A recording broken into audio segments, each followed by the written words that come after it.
Родился я в деревне Макеевка, 15 километров от этого поселка.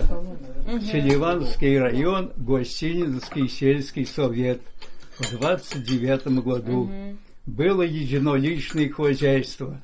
Дедушка Никан Миронович держал лошадь. У него был два сына. Мой отец Степан Миканыч и Емельян Никаныч Грунины. Вот два сына. Они тоже воспитывались, считай, у них рано мать умерла, и эти его у дедушки сыновья, вот мой отец, воспитывались одни, как говорится, безотцовщина, как и я. В 10 лет лишился отца и тоже был безотцовщина. Вот сначала, пока лошадь была, дедушка, значит, был, как сейчас, бизнес, а он в то время ездил на лошадке по деревням, мелким товаром торговал, иголками, нитками.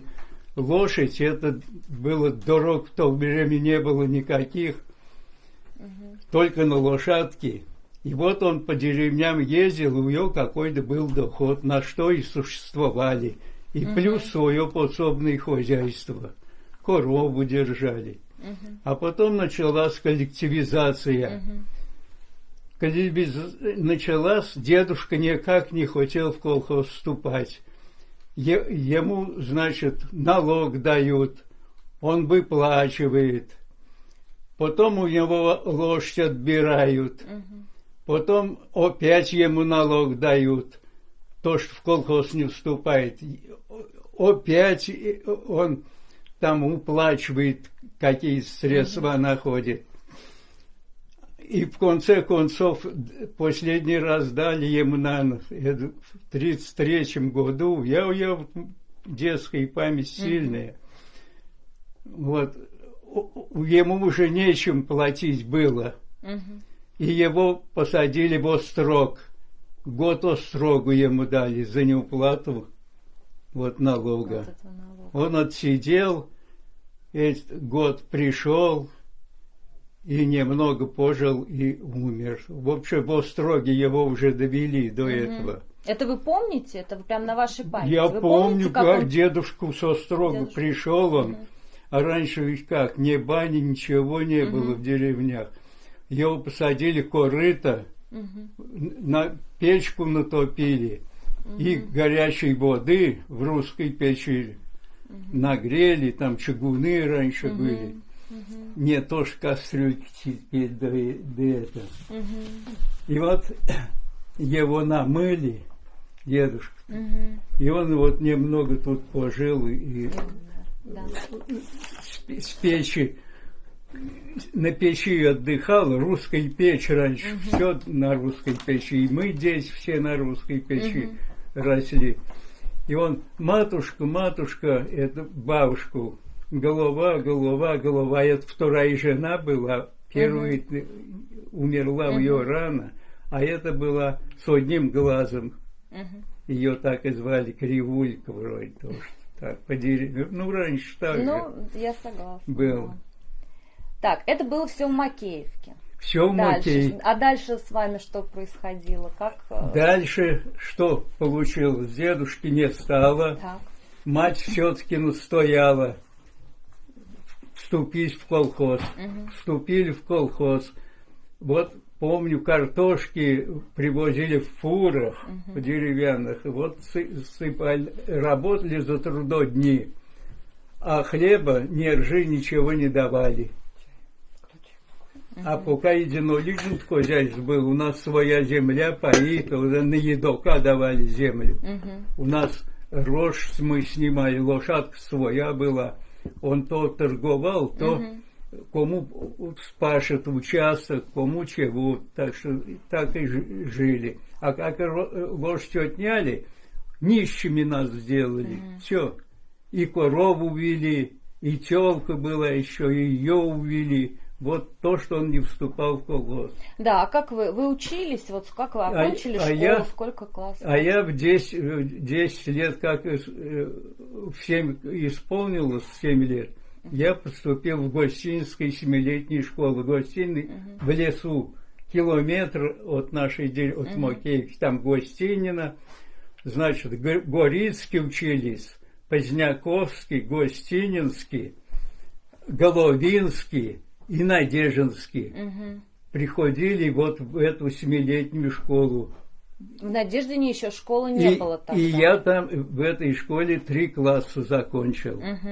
Мне было 10 лет, когда меня уже, ну, перед этим, в общем, когда нас в колхоз вступили, а потом в колхозе ничего не давали, и в 1937 году мать отправила отца в Москву, а в Москве был у нее дядя Заломов. Вот Заломов много на Горбатке. Это все родственники Заломов, вот, по матери моей. Начали деревню покидать. Первым покинули деревню Пятунину. Вот Владимир Алексеевич, у меня вон есть его портрет, и про него очень много написано. Пятунина. Показать вам? Потом Давайте покажете, потом. В газете там написано. Ну, он где-то в дочери живет. Сейчас он уже умер. А когда-то вместе с ним в футбол я играл на Горбатку, приезжали наша команда. Это уже когда я в школе машинистов учился. Но до этого, что в 10 лет меня привезли, в общем, мать отправила в Москву. А чего 4 класса у отца. Его дворником там где-то дядя-то устроил. А потом к нему мать осталась. А я так и жил все с бабушкой до 10 лет. А потом в 1940 году отец трагически погиб, током убил. Ну и далее был Лосино-Островский, это Лосино-станция подмосковная. Там военный городок, и этот завод был, назывался ЗУП. Завод учебных приборов. Делали гранаты деревянные, винтовки деревянные. Муляжи? В общем, завод Муляжи или игрушки? Завод учебных приборов. Учебных. Он ЗУП и назывался. А уж когда война началась, этот завод уже стал как военный завод. Ну, в общем, меня привезли в конце 1939 года. Это к учебному году. Я 3 класса закончил, а приехал когда туда, в Лосино-Островск, меня пересадили с 3-го во 2 класс. Деревенский парень приехал, наоборот, там стихотворение, как сейчас помню, в классе. Кукушка и петух, а я кукушка и петух, там весь класс смеется. Ну, деревенский парень, маленький ростом, один живот, чего, кушали-то чего, бедно жили, очень бедно жили. И вот, а тут, да, а в Москву как мы перебирались, к отцу потом мать уехала. И дали там нам в военном городке 12 квадратных метров комнатку. Там, в общем, 2-этажный дом, одно крыло, 2 крыло. В одном крыле 1 кухня на всех. И 1 туалет на всех. И потом, вот с отцом, когда случился, и меня с деревни тоже взяли. Помогать работать. А? Помогать взяли. Меня взяли, что жить из деревни, с Макеевки. Все, Макеевка распадаться начала. Распадаться начала. Вот я же говорю, первыми уехали Пятунины, потом Пилевины, потом Зотов, Кузьма. Василий Кузьмич до сих пор жив, мне кажется. Он в селе Иванове живет. Зотов Василий Кузьмич. Он работал в автохозяйстве, ну, в Селиванове, там лесу, это, там 2 крана ходили. Вот это Василий Кузьмич до сих пор жив. Вот так, они... а дальше? Давайте, что дальше было? Вы в Москве учились? Да. И начали работать потом? Да, как? потом, значит, что? Война, наверное, уже. Началась, да. Да, потом уехал брат мой, взяли мать, уехал к отцу, а брат 7 классов заканчивает этой гостиницы из 7-летней школы. Вот брат там у меня, он подполковник, да, старше меня, на 6 лет он старше. Он 7 классов закончил, его тоже он поступил в архитектурный техникум учиться. И как с отцом случился случай, он заменил мне отца, старший брат. А тут началась вот в 41 году война. Нас погрузили, в двухосные вагоны были тогда, теплушки. В теплушке нас всех, ну, сколько там влезет, на нарах. И оборудование все заводское тоже погрузили на платформу и повезли. Куда везут, чего везут. Дали батонов, хлеба, сыру, значит, в дорогу. И мы ехали до Северного Казахстана месяц ровно. И главное, что 7 ноября, 6 на 7 ноября мы были бы в Ярославле, наш эшелон. И была бомбежка. Летят 9 штук немецких самолетов бомбить станцию Лосиноос-Роск. Это товарная станция, вот, подмосковья. И потом это в Ярославле, вот это, летят в Ярославле. И давай бомбежка. Бомбу бросает, одна в паровозное депо попадает. А я, пацан, я вижу, самолет туда летит, я под вагон за колесо, он туда пролетел, я на другую сторону.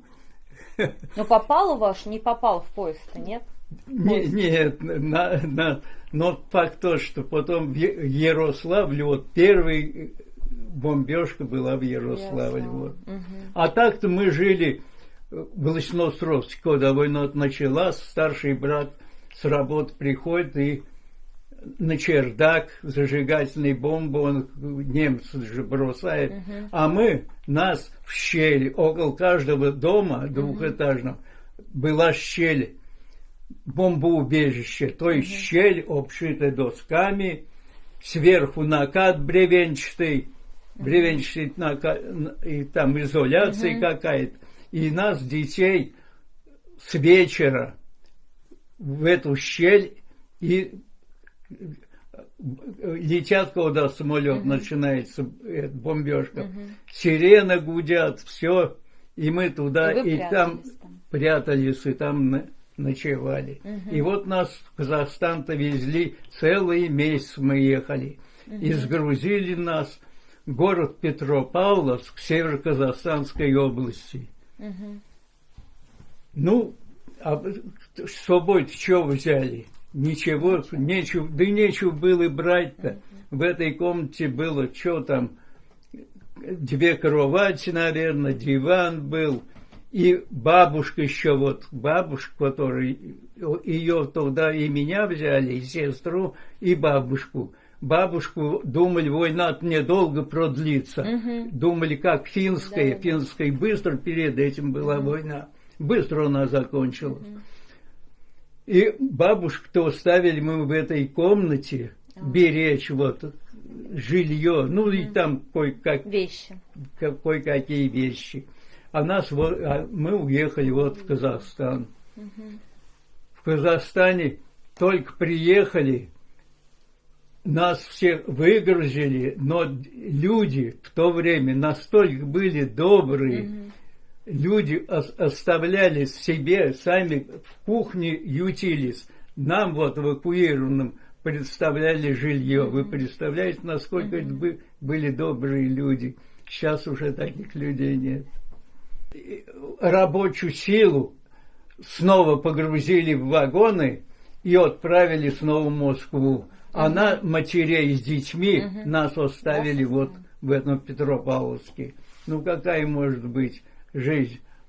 Мать одна работает, брат старшего увезли тоже, а он с 23-го года, и его в 42-м году срок подошел, уже на фронт берут.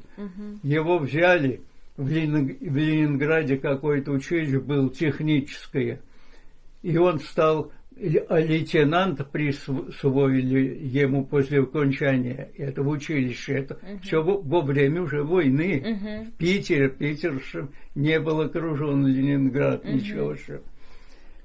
И он вот нам в Казахстан все время, мы за него по аттестату получали 700 рублей денег. На эти 700 рублей мы покупали мешок картошки стоил 500 рублей. И вот так выживали. И карточная система.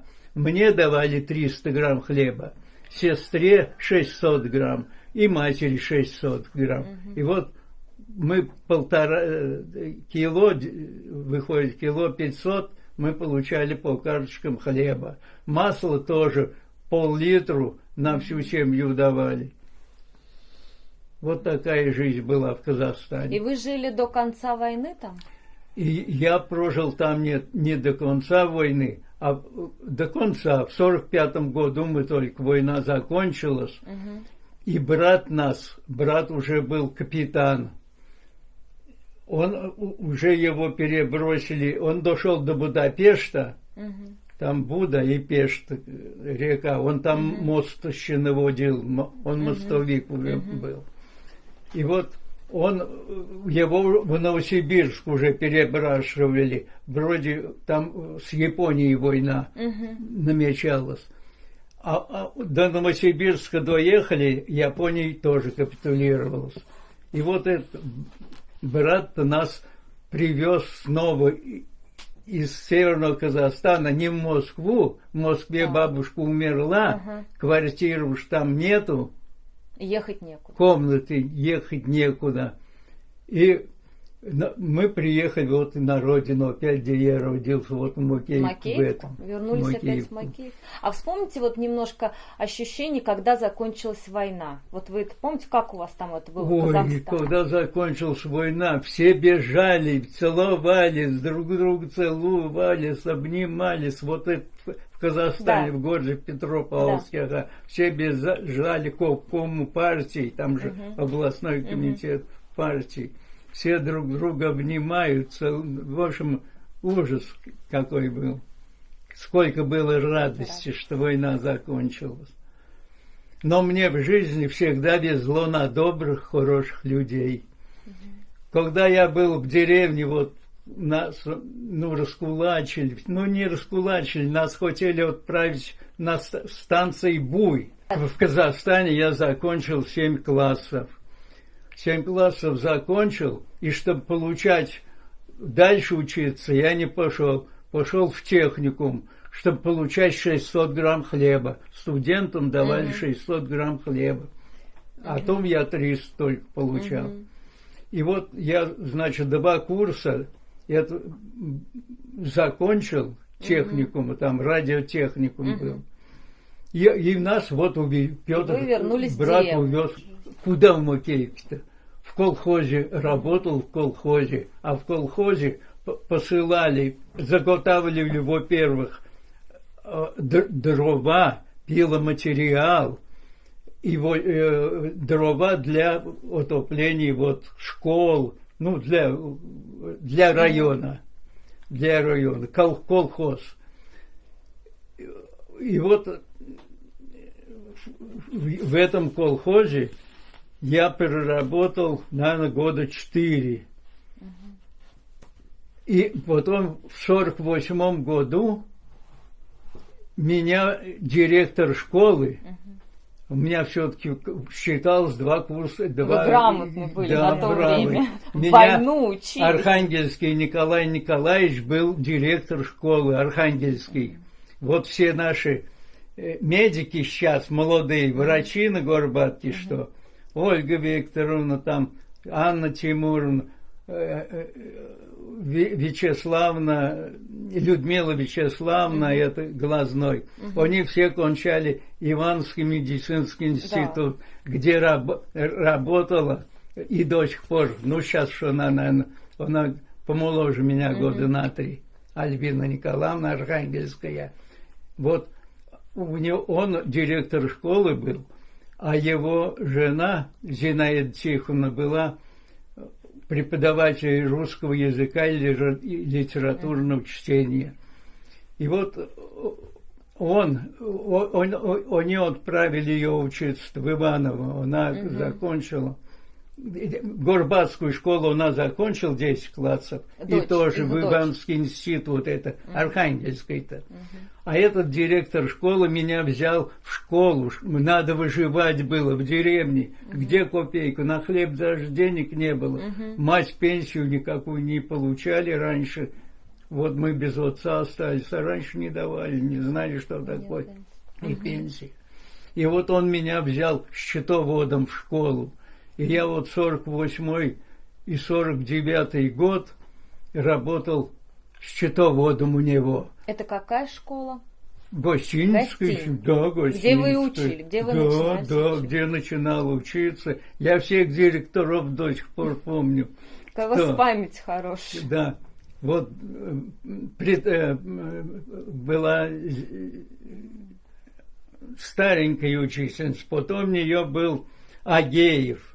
С Мурома прислали. Моя первая учительница, это Ольга Николаевна. И вот он, когда приехал, мою первую учительницу сватал и увез в Муром. Вот так вот. Это вот, когда до 10 лет я что был, я там же 3 года, 3 класса закончил. Так, вот. Да, и сколько... Так, вы были в школе, начали работать счетоводом. Да, а вот Архангельский, как раз директор школы, говорит: Вася, давай вот в Коврове школа машинистов при техникуме, есть отделение было машинистов паровозов, где учиться 3 года, кормят бесплатно, одевают бесплатно, форму дают и кормят. И 100 рублей стипендии платят. И вот он меня отправил в Ковров. И я поступил, я запросто экзамен знал, я все 2 курса технику. И стал я учиться.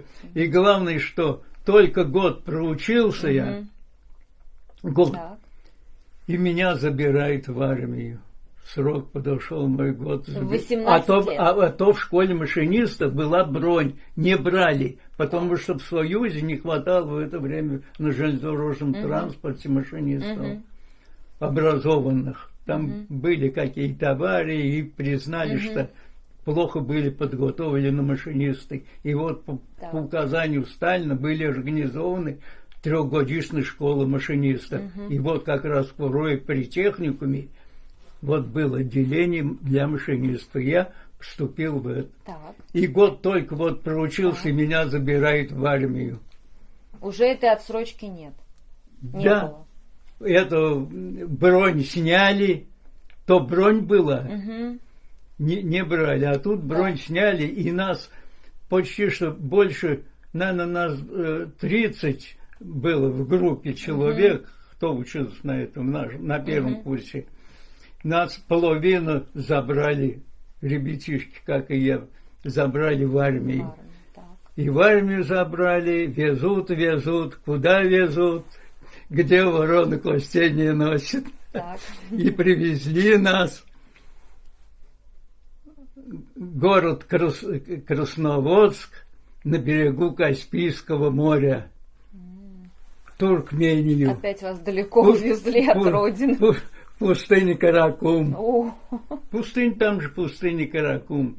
Ну, тяжелая Баку служба по там. одну сторону, а Красноводск по другую сторону. В Красноводске даже пресной воды своей Тяжело нет. вам там было привыкать к такому климату. Вот Понятно, что деваться нет. солдаты к всему Так. привыкает. Сколько вы служили? 2 года? 3? 4,5 года я там пробыл. И служил я в истребительной дивизии. Когда я приехал в Туркмению, летала наша дивизия, 14-я гвардейская, Кировоградско-Будапештская дивизия. Она летали на поршневых самолетах, еще реактивных самолетов не было. Вот все про Сталина говорят. Вот Сталин, после этого я прослужил только в 1952 году, уже появились реактивные самолеты. Сначала у МиГ-15, это Спарки, то есть, чтобы летать, ну, Спарк это инструктор и летчик, переучивались, научили. Потом МиГ-15 уже боевые дивизии, в дивизии 3 полка. И вот что характерно, командовал дивизией Пазочка, Доценко, НАО, Доценко, начальник штаба, Вдовиченко, это начальник по кадрам, и Файзулин был, один татарин, Файзулин, это татарин, начальник оперативного отдела. А я уже там, куда приехал, тоже у меня все 2 курса, это меня взяли в управление дивизии и диспетчером. И вот в этой дивизии я только вращался среди вот этих командиров. Да, и командиры полков, которых я, как говорится, по звуку уже знал, с какого полка какой командир там звонит. Знал даже командиров звеньев некоторых, даже с Мурма были ребята, летчики. Всегда приезжали на командный пункт, как дежурить, значит, шоколадками. Это как земляк уже. Диспетчеры, вот меня это шоколадками угощали. В 1954 году я демобилизовался, ну, кончился мой срок. Меня оставляли, оставаясь диспетчером работать на гражданский аэродром. Там еще были, то для реактивных самолетов, там у нас было в дивизии 2 полосы. Одна была полоса для всех типов самолетов, даже тяжеловесных. Вот все в Туркмении оставили. А одна полоса была для гражданских самолетов. И вот меня, оставаясь вроде того, что будешь жить, жилье мы тебе предоставим, диспетчером, гражданским диспетчером, по перелетам самолетов. Но я не остался, поехал вот в свою Тянул на родину? Приехал и сразу в Ковров. В Коврове Федоров был начальник, директор техникума вот этого железнодорожного. Нас не берет, а мы с другом, Мичурин Сашка, вместе со мной как служили, там он с Мурома. И мы, а он тоже в школе машинистов, вот мы вместе начинали-то. В армии я в партию, меня приняли в управление дивизии, членом партии, вон с 52 года, наверное, там. Ну, да, тут, я не знаю, тут есть ли отметка-то. Наверное, нет. Ну так, в 52 году я вступил в партию. Я простил советской власти, я все простил. И вступил в партию. Так, и вы приехали... И вот приехал, и он нас не берет. Так. Мы, значит, с ним в горком партии идем. Я член партии, вот. Так. Только один звонок там, секретаря горкома партии этому Федоруку, зачислить на все виды довольствия и выдать обмундирование, все по новой обмундирование и зачислить на все виды довольствия. И все, я еще 2 года, значит, 55-й, 56-й, я закончил вот этот 3-годичный, 2 курса еще. Да-да-да. В должность помощника еще ездил 25, чтобы стать машинистом надо было наездить еще 25 тысяч километров в должности помощника. Это в эти 3 года. И вот я наезжал 25 тысяч, это значит со Владимира до Вязников 124 километра туда. Лопата, уголь, помощник машинист, топку топи. А еще кочегар, который с тендера уголь подает мне в лоток, и машинист. И вот водили поезда. А в ту сторону до Орехова ездили.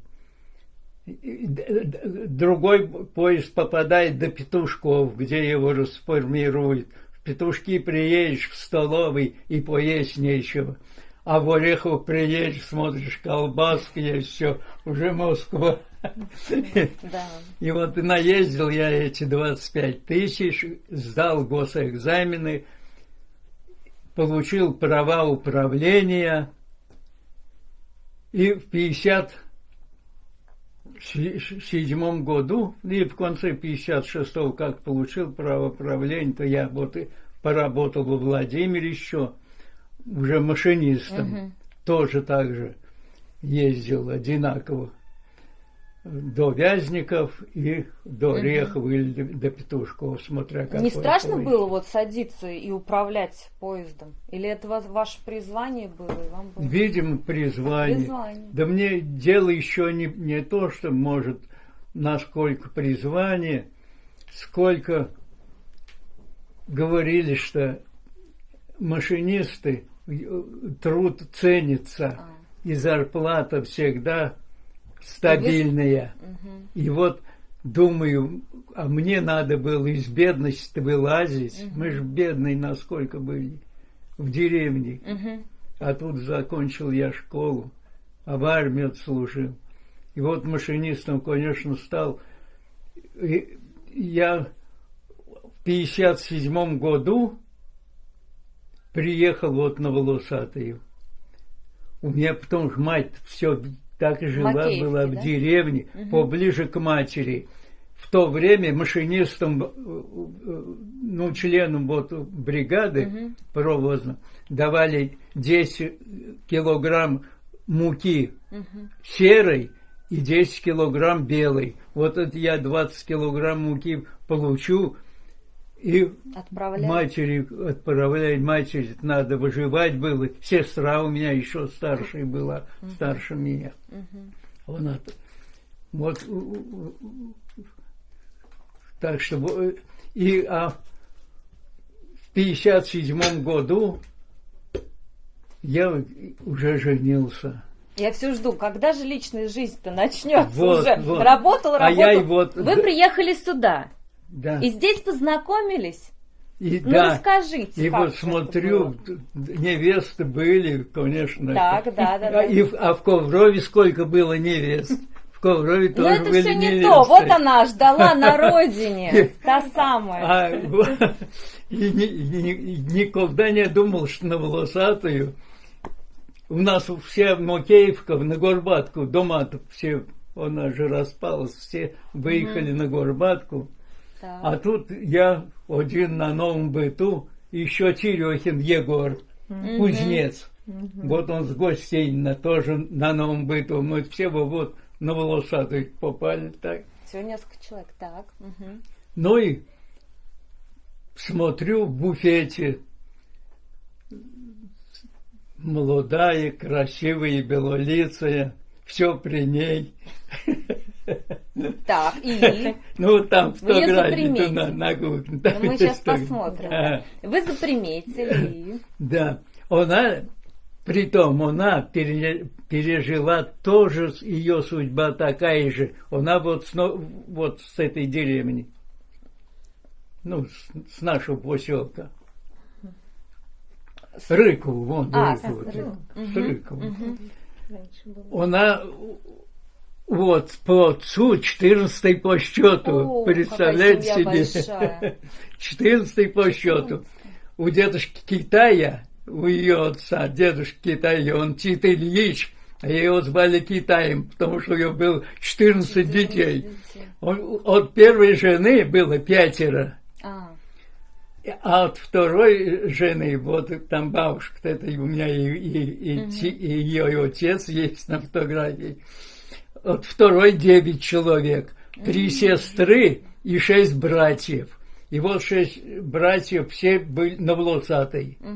Только один брат Михаил в Тольятти жил. Тольятти.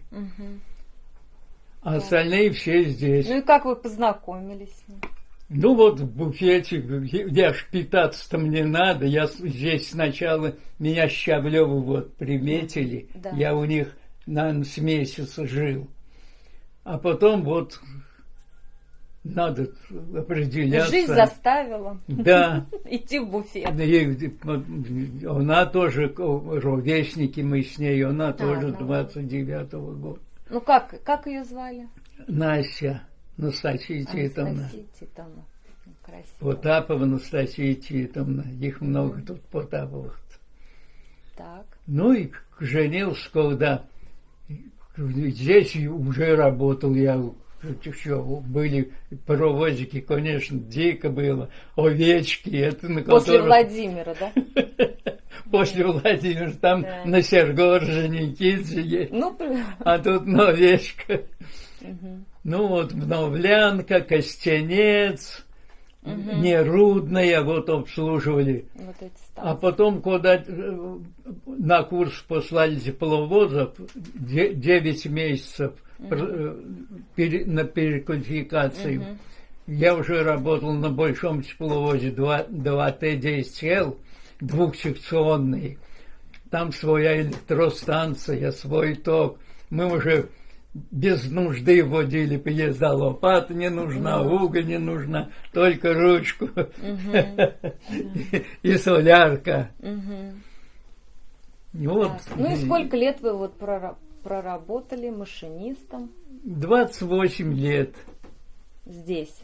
А от чего 38 лет я на железнодорожном транспорте. В 57-м, когда женился, в 58-м, в общем, в мае я женился, и в мае 58-го года дочь родилась.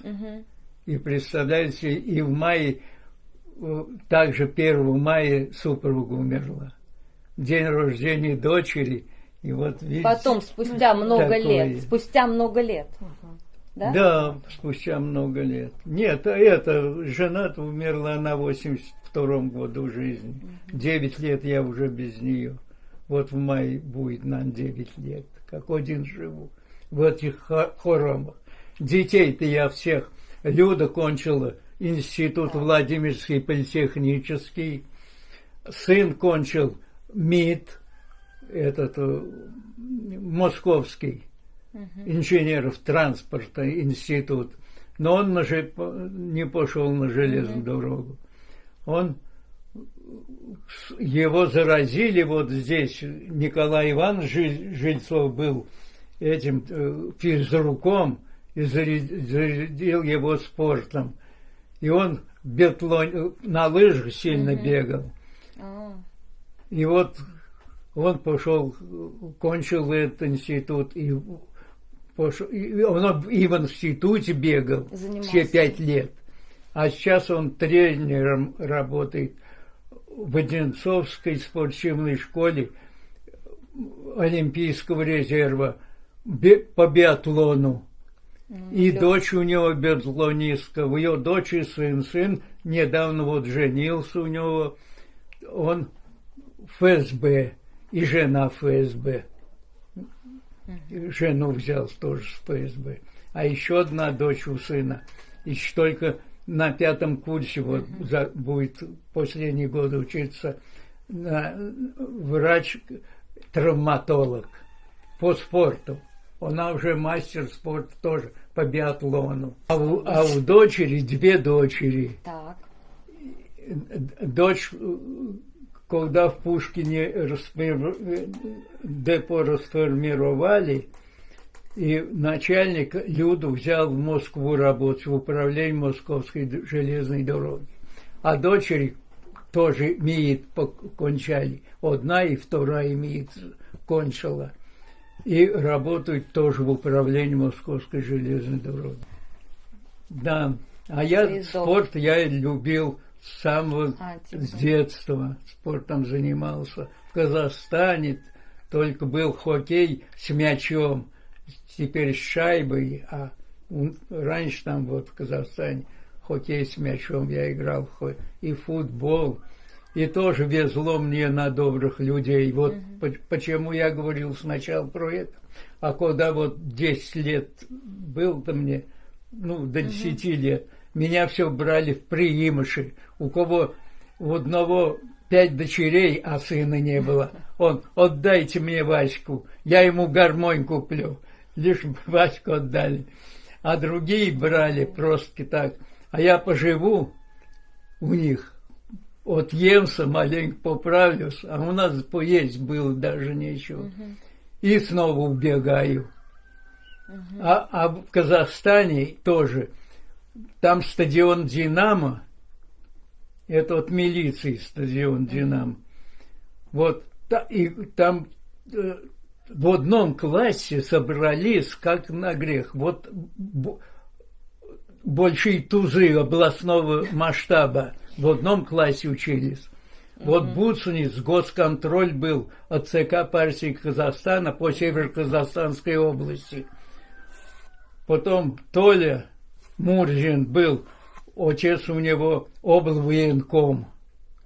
У Филатова Толи, это друзья, которые мы кончали вот этой семилетку, 5, 6, 7 класс, работал секретарем горкома. Пильгук Валерка, у его отец был второй секретарь обкома партии. И вот у нас была футбольная команда, и они меня все время брали. Сами идут, и меня то один берет с собой, то другой. Их кормят, и меня накормят. В Казахстане-то. Да. Бедность заставляла. А вы, кстати, потом общались вот с теми, вот своими друзьями, которые остались в Казахстане, или куда-то они потом дальше попали? Как вот уехали. Нет, потерялись, да? Потерялись, да.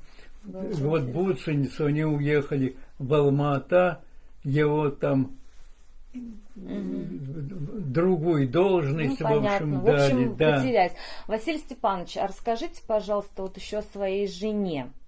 Кем она работала, как вообще ваша Она жизнь? вот эту начальную школу только кончала, а так торговые еще курсы какие-то годичные заканчивала. И стала работать продавцом? Продавцом. И так она работала? Да, она вот то буфет, раньше на каждой станции в Селиване был буфет, в Волосатой был буфет, в Эссене был буфет, там пиво всегда пиво, ну и закуска, а здесь у нас горячие обеды, машинист приезжает с Коврова, с Мурома, у нас прекрасно здесь готовили. Вон Сбитнев была заведующей, вон там дом сгорел, Сбитнев горелый. Она была заведующей. Там в обед были очень вкусные здесь, так что... Вот мы этот дом вы как строили, построили? Вот я и говорю, как мы поженились, я там пробыл, так. Года не прожил. Говорю: Настя, давай будем строить свой дом. Она: Вася, я рада.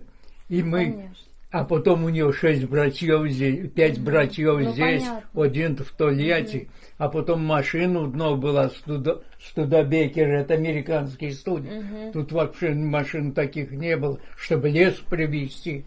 И вот... И вы сами строили? А? Сами строили? Плотников нанимали, конечно. Плотники сруб рубили. Да прежде чем... Ой, это же надо, лес давали, вот за 15 километров пешком ходили, там пилой вот ручной, она у меня до сих пор висит, надо сосны все свалить, надо обработать, бревна, надо струлевать, чтобы потом на сани погрузить, допустим, зимой привозили, и трактор нанять, привезти. Это целые же проблемы было. И мы вот с Настей, моя мать все говорила: Вася, не потянешь, зря ты вроде. И жена настояла: Вася, все равно выстроим с ней в года в 2. И вот мы с ней, люди было, в общем, 58-го года Людка была. Ну, я у них там прожил около года, и начали строиться. В 60-м году мы за 2 года мы выстроили вот этот дом с Настей, да. Выстроили. И пришли, как стол нам дали оттуда. Больше ничего. И все. А спали как на полу? Не кровать. У нее, у невесты, кровать была. Да.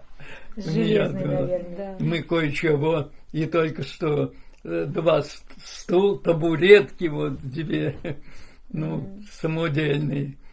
И вот стол самодельный, а он до сих пор вот на кухне стоит. Ну вот вы не боитесь трудностей, вы все рассказываете с улыбкой, но ведь это было тяжело и трудно. Конечно, тяжело. Ну, правда. И в то же время работа. Раньше, сейчас день-ночь, 2 суток, день-ночь. А мы еще работали на проводах.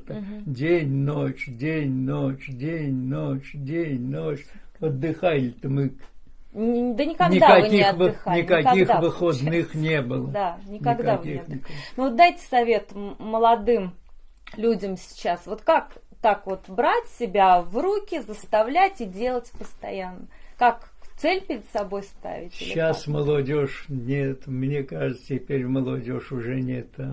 Ну как? Этому же надо как-то надо этому научиться. Ну дайте, помогите как-то. Я вот помню, что мы с Настей взяли суду 3000, а некоторые вот квартиры понастроили, полношенных а мы вот с Настей все-таки свой дом. И как только Люда народилась, у меня все было свое хозяйство.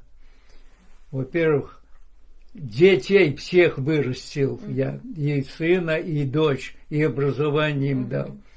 Мы с Настей держали, сначала купили козу, потом 2 стало у нас козы.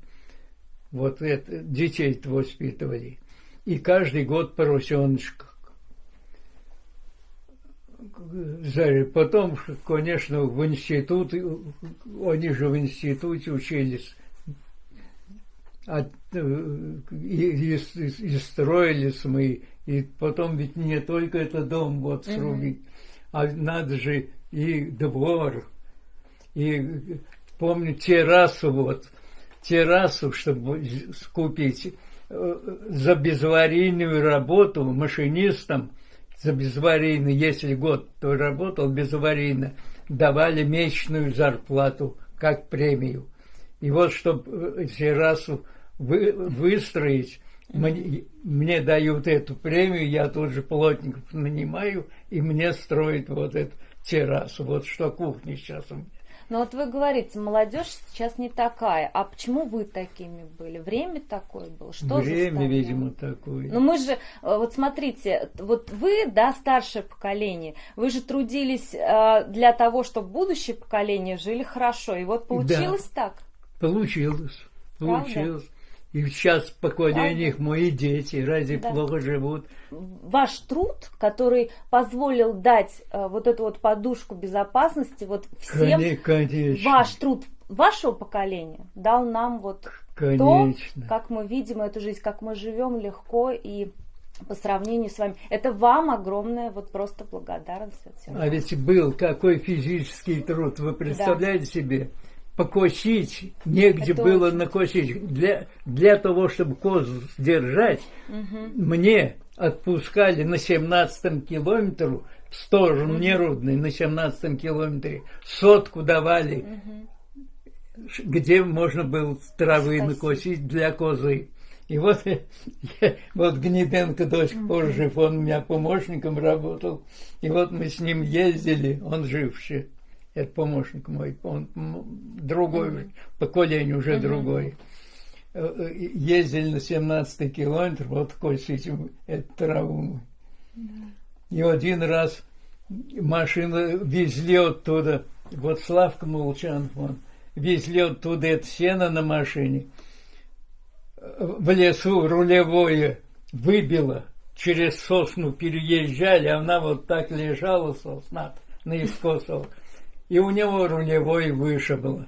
И вы ночью все разбирали, чтобы рулевой восстановить. Ночью все разожгли, чтобы козу продержать, вот. Как нужно было тяжело. А сейчас сколько необкошенной травы? А потом травы? уже вот ельцинское-то время. У меня вот этот участок картошки был, еще где Настя откуда. Там участок еще сажали картошку. 2 коз держал, от 2 коз 5 козлят.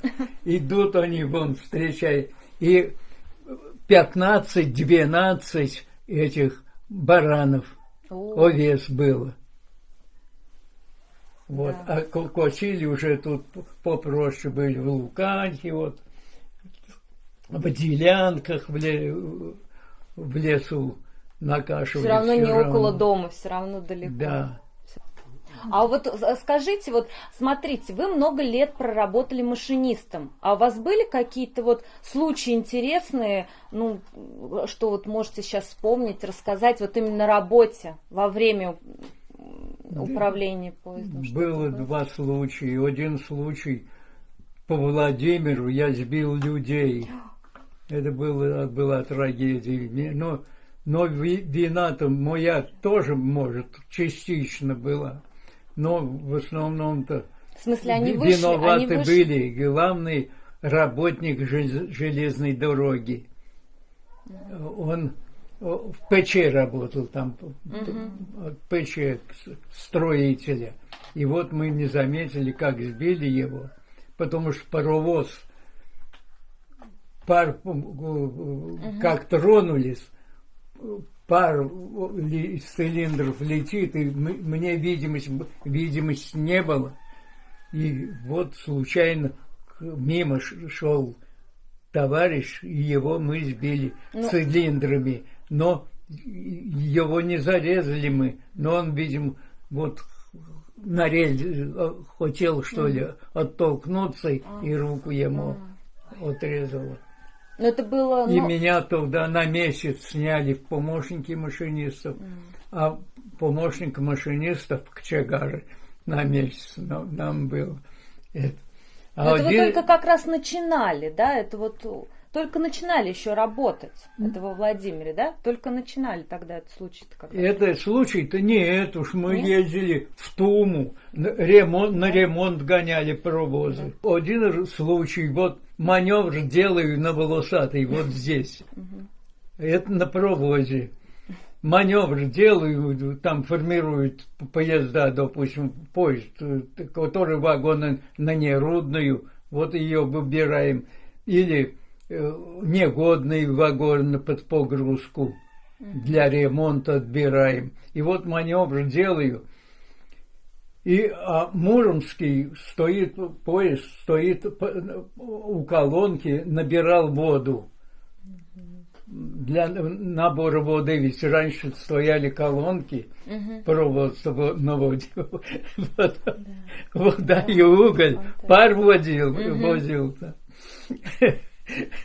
И вот еду, маневры я делаю, а он вот осветил себя факелом, факел зажег, в солярку, вот, намотал тряпок там, и вот сам себя и прикуривает вот так.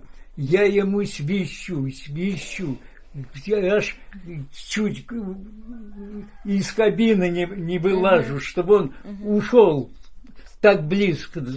Он не на центре, а близко, то, что я его цилиндрами задену. А он так и я его сбиваю, торможу сразу, бегу. Думал, все, наверное, сбил, может, это. Погляжу, нигде его тут нет. Около паровоза, его паровоз, тоже факелом освещаем. туда свет тоже, не, станции плохо освещались. Это, нет. Потом я в кабину к нему, они паровозы лебедянские были, лебедянки. Выбегаю, а он сидит вот я на полу вот так сидит, и у него волосы дыбом, вот что говорят, вот волосы у него дыбом стоят. Ты представляешь, правда, да? Он тоже от перепуга. А я от радости, что он живой остался. Машинист говорит, ну как будем это? Я говорю, ну давайте, как будем делать? Если что, я говорю, моя, если вина будет доказана, то... Ну так, что они уехали, ничего не случилось. Вот мой старший брат. Он схороненный, это он заменил мне отца. А как его звали? Петр Степанович Грунин. Схоронен в Донецке, в самом городе Донецке. Когда Советский Союз был, он с армии ушел в должность подполковника, ему жилье, там, где в Лосиноостровске была наша комната, вот, ему там не дали. В любое место только не в Москву. И вот ему, а жена с Ивантеевки у него была, Катя, вот Ивантеевка сейчас там бомбят снарядами-то. Вот. Вот он на ней женился, в Донецке у него трехкомнатная квартира. Вот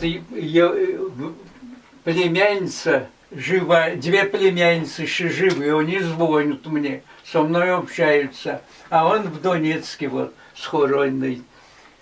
Это моя сестра, это вот я, это моя мама. Вот как маму звали? Это мои дети, вот, Люда и сын. А это вот бабушка, а это вот моя жена, 14-й по счету.